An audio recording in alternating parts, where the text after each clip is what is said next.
你是否觉得你的日子是一连穿用无止境的任务，一场永不停止的统治和紧急事务的雪崩？你醒来是已经疲惫不堪，将你所有的生命能量投入到工作中，而在一天结束时，绝对没有任何东西留给你自己，给你的梦想，给你的生活。这种持续的焦虑，即使在应该休息的时刻，也像影子一样，伴随着你，是你脑海中无声的回响，证明了某些事情从根本上是错误的。你并不孤单的在这台跑步机上，以最快速度奔跑，却只是为了停留在原地。这就是沉默的痛苦，现代工作者的默认状态。单亲密切主义，这不需要，也绝不会，是你的命运。这种混乱的状态不是你的缺陷，而是一个训练你做出被动反应的系统的结果。你的思想变成了一个杂乱无章的办公室，有几十个打开的标签页，每一个都在尖叫着要求你的注意。你被从一个回忆推到一个电子邮件，从一个问题推到另一个问题，完全失去了对你焦点的控制，因此也失去了对你平静的控制。生活只是发生在你身上，而不是由你来获得感觉，是真实且令人麻痹的。你感觉自己就像一艘在需求风暴中没有舵的船，而慢性疲劳时，你试图在这片没有地图、没有引导你的内部指南针的海洋中航行所付出的代价。但是如果我告诉你有一种方法，可以在这场混乱中建立一个内在的堡垒，一个坚不可摧的精神城堡呢？一种中心掌控的方法，不是掌控外部环境，而是掌控你的内心世界。这才是唯一真正重要的事情。解决方案不在于减少工作，而在于用更多的智慧和内在力量去工作。在这个视频中，我将引导你完成4多个工作者的7项训练。这是一个为逆思想设计的完整操作系统，它将把你从一个被动的受苦者转变为一个冷静、专注的自己生活的设计师。这是一个从现在开始的无声掌控的承诺。如果你准备好开始这次转变，并掌握控制权，请做出你的第一个权利宣言。订阅这个频道，激活通知，以免错过这次旅程的任何一步，并在下面评论你从那个城市或国家开始建立你内心的堡垒。这是你的第一个记录行动，是走出关中戏，成为你自己故事主角的第一步。现在就做，让我们开始吧。解决这种疲惫的方法，不是一个新的生产力应用程序或一个事件管理技巧。这个解决方案更古老、更深刻，也无限更强大。我们谈论的是4多个主义，但不是作为所在故述中的尘封哲学。把4多个主义想象成人类思想的操作系统，一种旨在管理外部混乱和建立不可动摇的人性的内部技术。它是将你能控制的与你不能控制的分开的艺术和科学，然后将你100%的精力投入到你掌控之下的事物上，你的思想、你的反应、你的决定。它不承诺一个没有问题的世界，但它承诺将你转变成一个足够强大的人，能够克服世界呈现给你的任何问题。让我们重新定义你所追求的。你不需要平衡及工作更少小时的意义，你需要的是内在的掌控。无论你的工作日是8小时还是14小时，都能保持冷静和头脑清晰的能力。享受生活并不意味着等待假期或退休，它意味着在你日常任务的执行中找到深刻的目标和满足感，即使是最具挑战性的任务。4多个主义是我所称的工作者运动员的训练，就像运动员训练身体以获得表现、耐力和恢复力一样。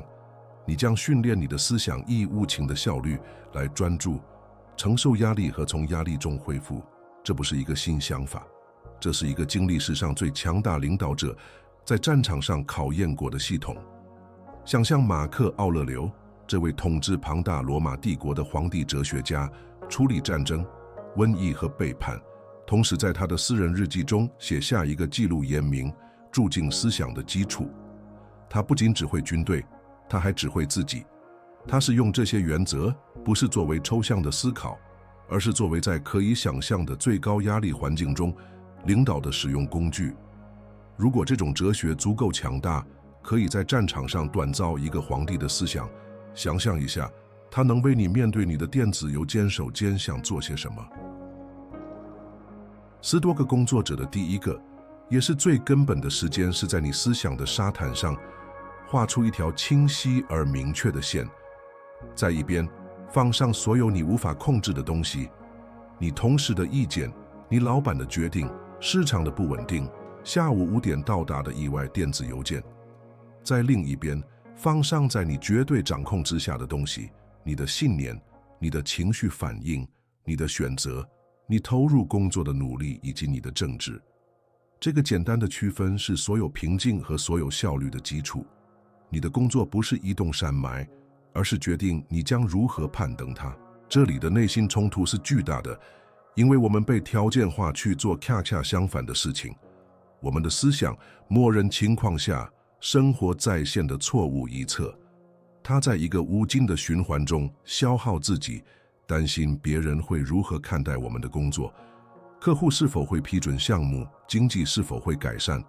我们将99%的精神能量花费在完全超出我们控制范围的事情上，这是通往焦虑和无力感的最快途径。这样做就像试图控制风或潮汐，这是一场在开始之前就已经失败的战斗，只会让你完全筋疲力尽。这种专注于不可控事物的习惯，不仅耗尽你的精力，还摧毁你的能动性。你变成了环境的受害者，一片随风飘荡的鞋子，其幸福与平静完全依赖于外部因素。当你把你的复制与老板的批准或项目的成功联系在一起时，你就把你的内在城堡的钥匙交给了别人。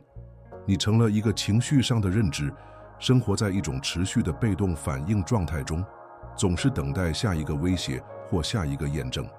这是现代工作环境中精神女役的真正定义。一个期栏杆由你自己的注意力不集中锻造而成的监狱。让我们使用我们的核心比喻，你的思想是一座堡垒，外部世界不断地对你的城墙发动攻击，批评、紧急需求、出错的项目、难相处的同事。担心这些事情，就想让你的堡垒大门敞开，允许每一个敌人、每一个谣言、每一个问题进来制造混乱。你变成了一个被世界混乱占领的领土。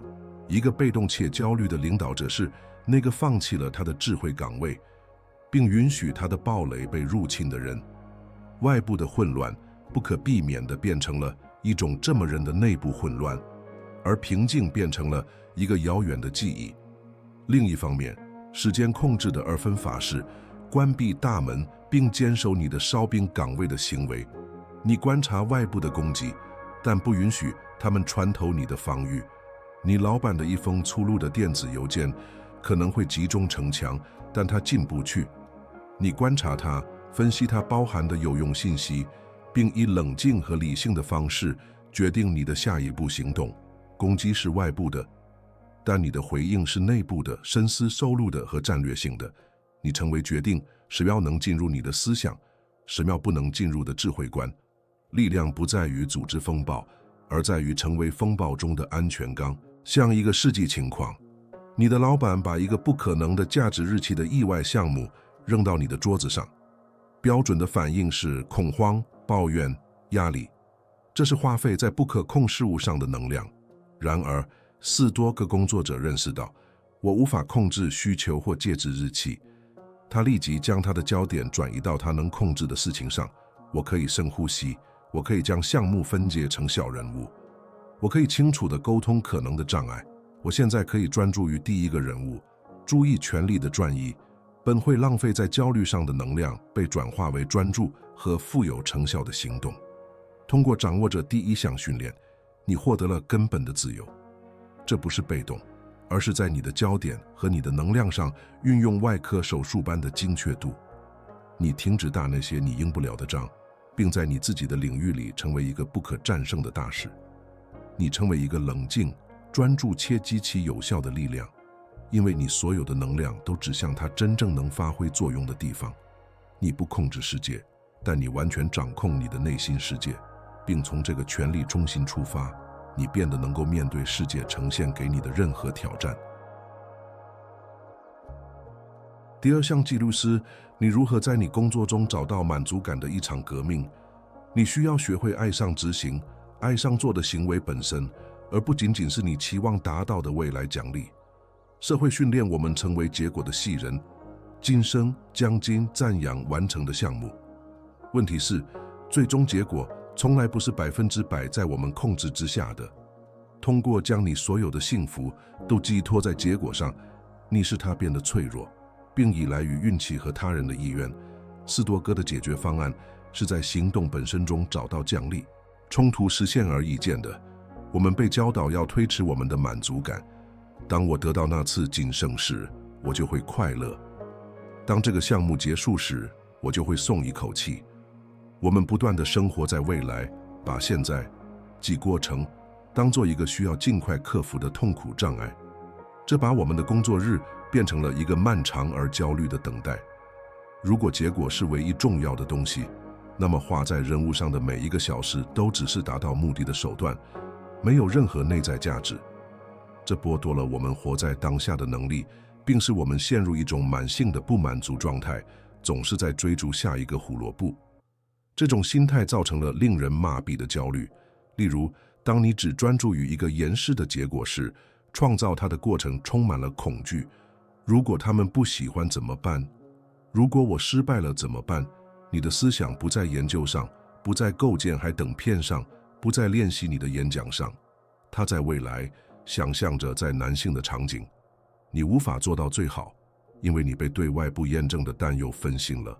工作变成了一种痛苦的来源，不是因为人物本身不好，而是因为你的方法用期望的焦虑都化了它。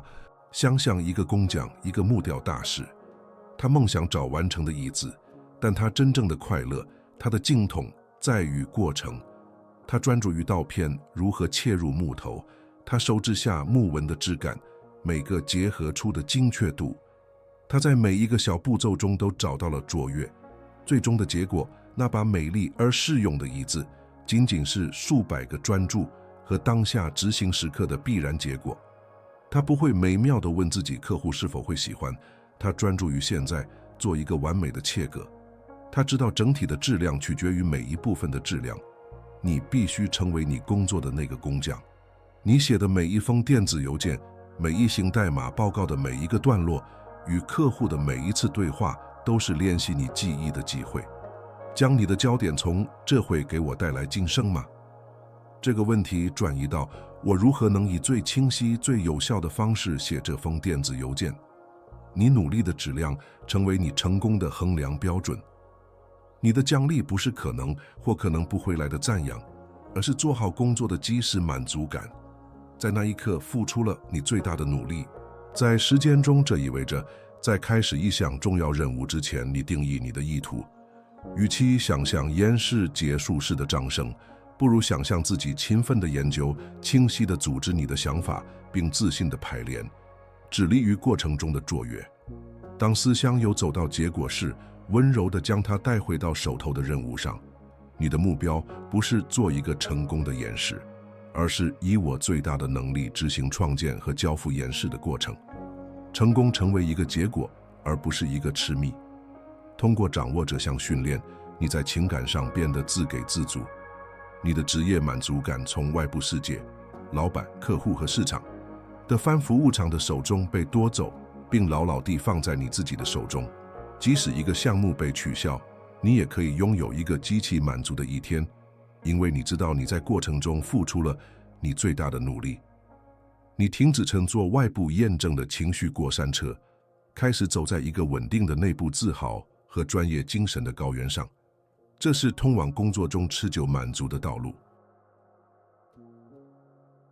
第三项训练是成为你自己思想的公正观察者的艺术。它意味着学会将你的思想和情绪看作是短暂的时间，就像天空中漂浮的云朵，而不是与它们认同。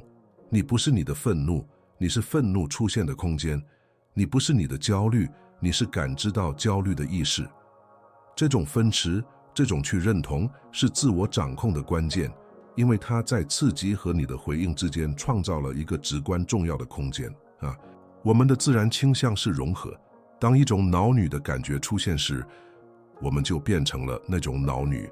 我们说我很生气，而不是我正在感觉愤怒。这种融合是危险的，因为它把我们变成了我们最原始冲动的傀儡。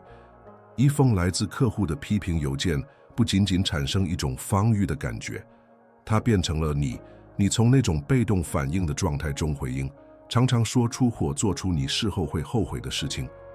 没有观察的空间，就没有理性选择的空间。我们只是反应，重复着同样具有破坏性的模式。这种与我们情绪的融合剥夺了我们选择的权利。当一个紧张的价值日期的恐慌感袭来时，它劫持了我们清晰思考的能力。理性的大脑被关闭，怕行动物的大脑接惯了控制，导致工作仓促、错误和更多的压力。你的行为不像一个战略性的专业认识，而像一个手量的动物。40多个工作者明白，真正的战斗不是对抗价值日期，而是对抗他自己的恐慌反应。为了赢得这场战斗，他首先需要学会不成为恐慌，把自己想象成你精神城堡大门口的守卫。思想和情绪是不断到来的心事，焦虑是一个心事，它尖叫着危险，即将失败。愤怒是另一个，他说我们被攻击了，反击。守卫的工作不是相信并服从每一个出现的心事，他的工作是在门口拦着心事，冷静地检查他的信息，并决定它是否真实、有用，或者仅仅是一个假警报。你作为守卫，决定是打开大门让信息在城里放火，还是感谢新士兵让它吃开。在实践中，当一个像我是个失败者，我做不到这样的想法出现时，违禁训练的头脑会把它当作一个绝对的真理来接受。训练有素的头脑40多个守卫会组织它并质疑它。你好，自我批评的想法，感谢你的关心，但你的信息只是一个故事，不是事实。现在我有工作要做。你不是与这个想法做斗争，你观察它，认识到它的本质，大脑中的一阵电脉冲，并通过不与它认同来剥夺它的力量。你让它像一朵云一样飘过。创造这个空间最强大的工具是暂停。当你感觉到一种强烈的负面情绪正在升起，愤怒的热浪，焦虑的慰藉，停下一切，只是1秒钟，深呼吸，然后在心里给情绪命名，这是焦虑，或我正在注意到一种愤怒的感觉。这个简单的命名行为创造了一种分池。你从戏剧中的演员变成了观众席上的议员。观察找场景，在你创造的那个小空间里，你的理性可以重新开始工作。你可以选择你的回应，而不是被一种反应所主宰。通过掌握40多个正念，你成为你内心世界的主人，而非奴隶。能够在不被迫行动的情况下感受到一种强烈的情绪，是现代工作环境中的一种超能力。你可以对同时感到沮丧而不是离。你可以在一次大型演示前感到恐惧，而不让它使你瘫痪。你不消除情绪，你将它们整合到一个你的理性思维牢牢掌控的智慧系统中。这是真正的情感自由。在我们进入下一个训练之前，对那些真正致力于这次转变的人，发出一个简短的邀请。要明白，这个视频是你路程的开始，是你通往内心堡垒的入口。为了深化你的训练，我们创建了一个名为现代40多个的武器库的特别播放列表，其中包含针对你面临的每一个挑战的高级事件和工具。如果你认真对待建立你的无声掌控，就把这个播放列表看作你的下一步。连接在描述中。现在，让我们继续加强你的防御。这可能是所有训练中最具挑战性和变革性的一个。命运之爱 （Amor Fati） 不仅是接受，而且是热爱你生活中发生的一切，特别是困难。这不是假装一件坏事是好事，它是拥抱这样一个现实：那件事无论多么痛苦或不便，现在都是你道路的一部分，因此也是一个机会。它是看着一个失败的项目、一个难产的客户或一次接骨，然后说这个也是，这会让我更强大，这就是道路。我们本能的反应是抗拒。当时清楚错时，我们的思想会建交，这不应该发生。我们抱怨、责备他人、爱谈，并希望现实是不同的。这种对现实的抗争是我们痛苦的主要来源。时间本身是中性的，是我们对它的抗拒，我们判断它为屁的评价造成了痛苦。对抗已经发生的事情，就像用拳头搭一堵混凝土墙一样徒劳和疲惫。枪不在乎，你只会伤害自己。这种抗拒耗尽了本科以用来解决问题的巨大精神和情感能量。想一想，在一个工作日里，你花了多少时间因中断而沮丧，抱怨一个新流程，或因系统还慢而烦躁？所有这些能量都浪费在与现实的摩擦上。命运之爱提出了一种截然不同的方法。如果代替摩擦，你寻求流动性呢？如果你利用时间的能量，而不是与之对抗呢？这里最完美的比喻是铁匠的火。没有一块铁要求被置于断路的激热之中，被吹打和弯曲。但正是这个暴力的过程，将一块粗糙的框饰变成一把坚固、锋利和有弹性的剑。你工作中的挑战、严厉的反馈、需要熬夜的项目、意想不到的危机，这就是你的断路。命运之爱是自觉地决定走进火中，知道这是变得更强大的唯一途径。实际应用一下，你工作了几个月的项目突然被取消了，未经训练的头脑会陷入绝望。我所有的工作都白费了，真是浪费。世间命运之爱的头脑会寻找机会。好的，这发生了。我从这个过程中学到了什么？我发展了哪些技能？我如何能将这次经历用在下一个项目中？这次呢，竟是一次训练。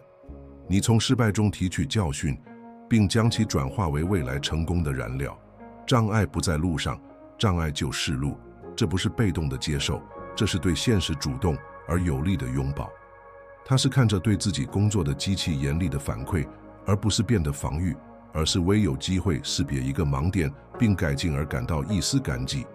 它是看到服务器在价值日期前1小时崩溃，并将其视为对你在压力下解决问题能力的事实测试，而不是一场灾难。你学会与混乱共舞，而不是被它击倒。通过培养命运之爱，你变得坚不可摧，或者更确切地说，是反脆弱的。反脆弱是指在混乱中变得更强的东西。如果每一件事，无论好屁，都成为你成长的原材料，那么没有什么能真正伤害到你。一次批评让你更谦卑，一次失败让你更明智，一次危机让你更有韧性。你停止试图建立一个完美无瑕的职业生涯，并开始建立自己，一个能够在任何情境中茁壮成长的专业人士。不是尽管有困难，而是因为有困难。第5项记录是一种视角的转变，它将责任的重担转变为选择的喜悦。停止将你的任务和指责视为强加给你的负担，相反，开始将它们看作是你主动做出的选择，是行使你的美德和品格的机会。你在内心都白中使用的语言至关重要。从我必须到我选择的转变，是一个囚犯和一个自己工作的守护者之间的区别。内心冲突源于我们的义务语言。我必须去那个无聊的会议，我必须处理这个难产的客户，我必须完成这份报告。每一个必须都是你自我强加的监狱墙上的一块砖。这种语言产生怨恨、抗拒和无力感，它将你定位为别人棋盘上的一个棋子，被外部力量移动，而不是智慧自己棋子的玩家。你成为自己职业旅程中的一个被动乘客。这种受害者心态耗尽了你工作的意义，任务变成了需要克服的障碍，而不是需要拥抱的挑战。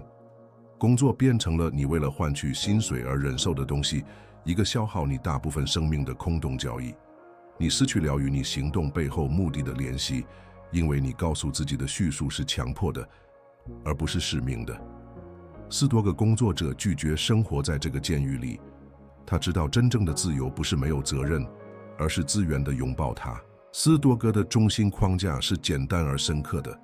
你不是必须完成那份报告，你选择完成它，因为你是一个信守承诺、为自己做得好的工作感到自豪的专业人士。你不是必须去开会，你选择去，因为你是一个有价值的团队成员，贡献你的想法，并为共同的目标合作。每一项任务都成为你价值观的肯定。你每时每刻都在选择成为有记录的、负责任的、有创造性的和有人性的人。感受一下这种语言转变的变革力量。下一次你感到不堪重复时，停下来，改变你头脑中的词语。我必须恢复这50封电子邮件，变成我选择高效清晰地组织我的沟通。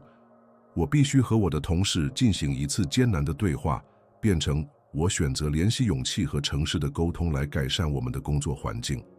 突然之间，负担变成了联系个人卓越的竞技场。这种时间为平凡注入了意义。恢复一封电子邮件不再是一项琐碎的任务，而是一次清晰和简洁的联系。处理客户投诉不再是一件烦心事，而是一次同理心和解决问题能力的训练。你的责任不再是限制你的笼子，它成为你的刀场，你日复一日训练和磨练你品格的地方。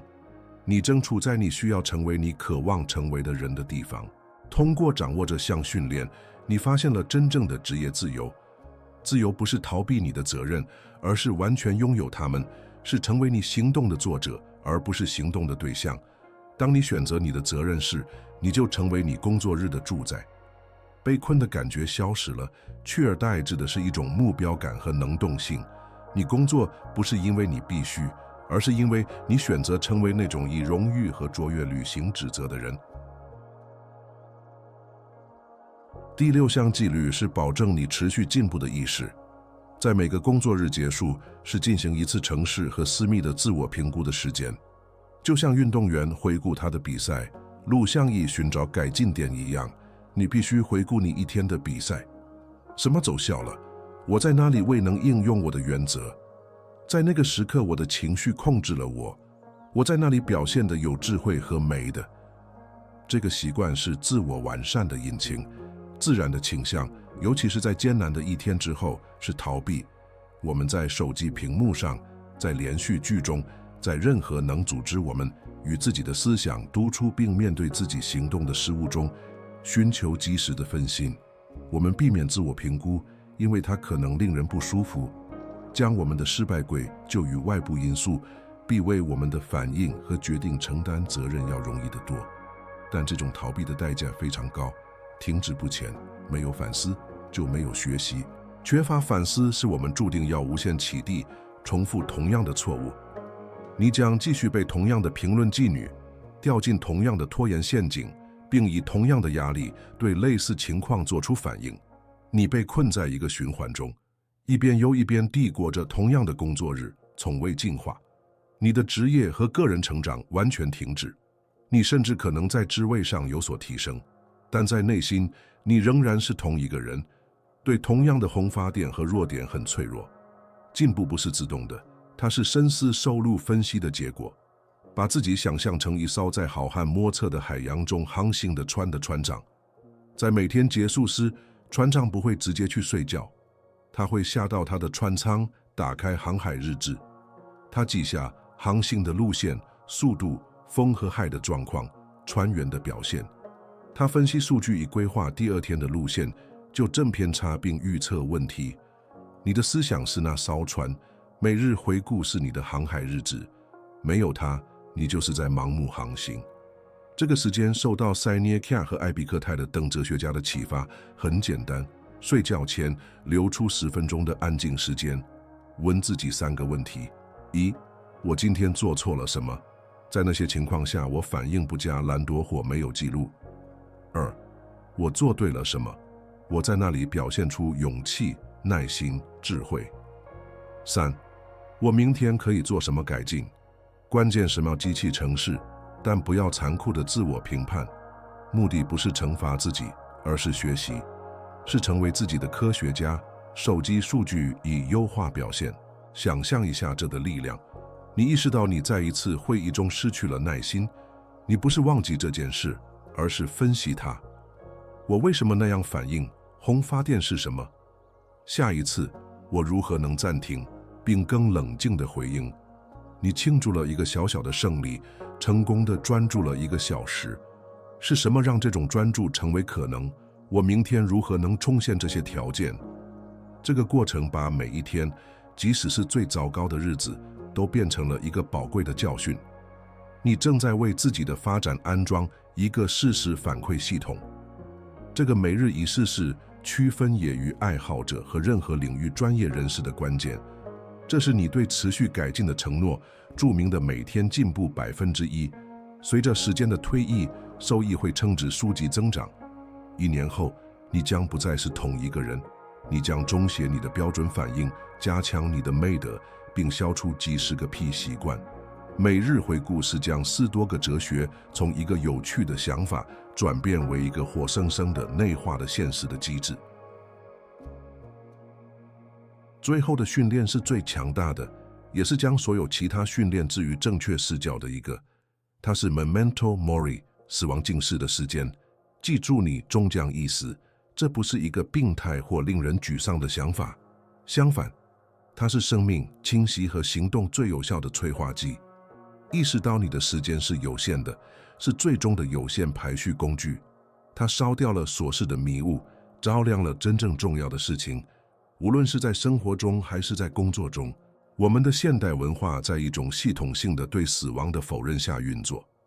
我们表现得好像我们拥有世界上所有的时间，而这种不休的幻觉是拖延、浪费时间和容忍消耗我们灵魂的情况的根源。我们推迟艰难的对话，推迟寻找更有意义的工作，推迟与家人共度的时间，因为我们相信总会有一个明天。我以后在做成为一个被浪费的生命座右铭，充满了紧急但不重要的人物。这种否认状态导致我们将我们最宝贵的资源时间花费在机器微不足道的事情上。想象你浪费在办公室八卦上的精力，对交通中的一个司机发怒，或者无休之地滚动社交媒体。这些事呢，独一无二，宝贵生命中再也回不来的消失。时间是无限的幻觉，是我们成为时间的糟糕管理者。我们生活的好像我们有一个无限的供应，结果却发现为时已晚，账户一直在耗尽。死亡静思作为你决策的一个基金过渡期，在于同时进行一场自我执政之前，问问自己，在我在这片土地上有限的时间里，这是我想投入精力的地方吗？在对一个不能激励你的项目说是之前，问问自己，这值得我生命的一部分吗？对于消耗我们的大多数琐事，答案变成了一个向量的不。死亡不是生命之地，它是你最诚实的顾问。在工作环境中，这种视角是勇气的源泉。要求加薪、提出一个大胆的想法或改变职业的恐惧，在日常生活中看起来很大，但当与你的死亡并列时，它会缩小到几乎微不足道。什么是更可怕的？一次艰难对话的暂时不挂，还是在临终时对一个没有充分发挥潜力的生命永久的悔恨？死亡静视迫使你玩一个更大的游戏，专注于你的遗产而不是你的恐惧。想象一下，你的工作桌上有一个小沙漏，每一粒落下的沙子都是你生命中永远逝去的一刻。这个形象不是为了让你恐慌，而是为了给你焦点。它提醒你，让每一粒沙子都有价值。它鼓励你关闭浏览其中不必要的标签页、静音通知，并深入你面前的任务。你停止消磨时间，开始生活它，用存在、目的和强度来填充它。死亡静视的时间不会让你变得隐喻，它让你充满活力。你开始把每一天、每一个人物和每一次互动都当作珍贵的东西来对待。你用一种当你相信有无限天数是不可能达到的关心和风险水平来注入你的工作。你不仅执行一项任务，你用你的全部注意力来尊重它，因为它正在花费你生命的一部分。这种意识解放了呢，让你专注于真正重要的事情。小小的烦恼对你失去了力量，对地位和外部验证的追求显得像它真正是什么，一个空洞的分心。你专注于贡献、创造、学习和成为一个更好的人。通过技术死亡，你最终学会了真正的生活，带着一种平静的紧迫感和不可动摇的清晰度。这是4多个工作者的终极力量，带着对有限性的智慧去生活和工作。你已经完成了这次训练，但你的旅程才刚刚开始。你今天受到的不是一份生产力技巧清单，而是构建一个新身份的支柱，一个自我思想的建筑师的身份，一个不再被外部混乱的浪潮推来推去的专业人士，而是以平静和目的航行，锚定在他内心的堡垒中。记住，成为一个4多个工作者不是一个大道的目的地，而是一种日常时间，一个在每一封电子邮件、每一次会议、每一个挑战中应用这些原则的自觉决定。在每一刻，你都有选择，是被动反应还是理性，是做你环境的奴隶还是你思想的主人。现在是你公开承诺的时刻，是你最后的生命，你将不再是一个沉默的受苦者。如果你看到了这一点，那不是偶然的，这是因为你的一部分人识到了这些话语中的真理和力量。为了丰盈你对这种新的生活和工作方式的承诺，给这个视频点赞，作为你吸收了这一刻的标志。更重要的是，去评论区并用大写字母声明，没有什么能阻止我。这不是给我或算法的一句话，而是对你自己的肯定，一个在你下一个困难时刻会在你脑海中回响的发令。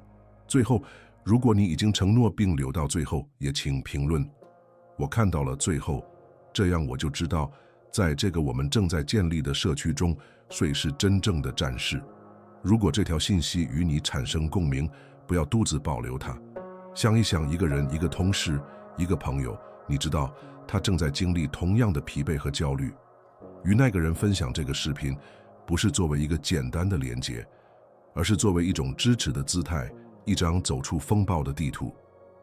订阅以及虚拟的训练，永远记住，外部世界是战场，但胜利是在你的城堡内赢得的。